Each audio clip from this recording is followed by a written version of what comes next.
Chers amis, bonjour. Très heureux encore une fois de vous accueillir pour un mot un jour.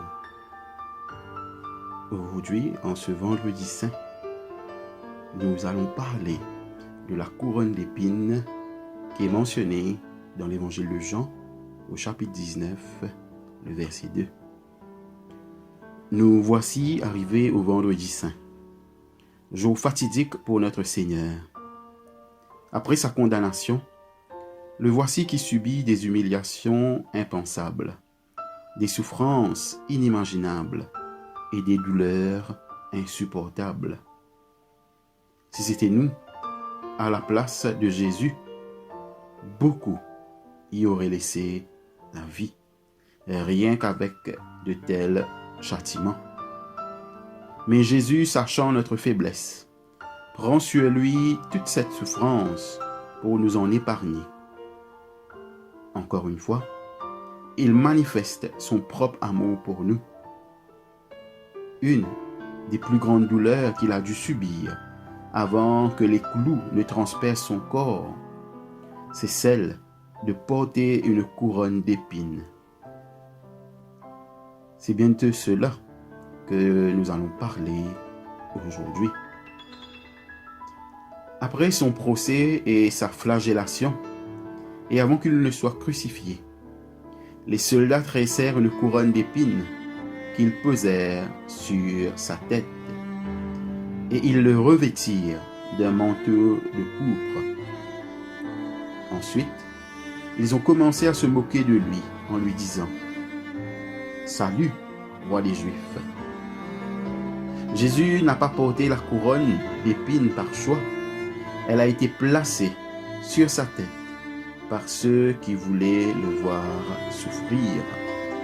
C'est la raison pour laquelle les soldats romains serrent la couronne d'épines sur le crâne de Jésus, pour le blesser et pour le voir souffrir. Il est à noter que le cuir chevelu a la plus haute concentration de vaisseaux sanguins à la surface de la peau, selon les études scientifiques. Alors, quand les épines percent le cuir chevelu du Seigneur, le sang coule à flot sur ses cheveux, sur sa tête et sur son visage. Porter une couronne d'épines était certainement très douloureux, mais c'était surtout un objet de moquerie. Jésus était battu, humilié et insulté par des soldats romains. La couronne d'épines était la moquerie ultime. Une couronne, symbole de royauté, servait à présent d'outil de torture dégradant. La couronne d'épines nous rappelle deux choses. Premièrement, Jésus était et est toujours roi. Un jour, l'univers entier se prosternera devant lui et le reconnaîtra comme le roi des rois et seigneur des seigneurs, comme mentionné dans Apocalypse 19, verset 16. La couronne d'épines utilisée par les soldats romains pour se moquer de lui était en fait une image des deux rôles de Christ. Le premier, le rôle de serviteur souffrant, comme mentionné dans Isaïe 53, et deuxièmement, comme celui de roi conquérant. Apocalypse 19. Deuxièmement, Jésus a accepté de subir la douleur, les insultes et la honte pour nous. La couronne d'épines avec la souffrance qui est associée ont disparu depuis longtemps et Jésus porte désormais une autre couronne, celle de la couronne de gloire dont il est digne.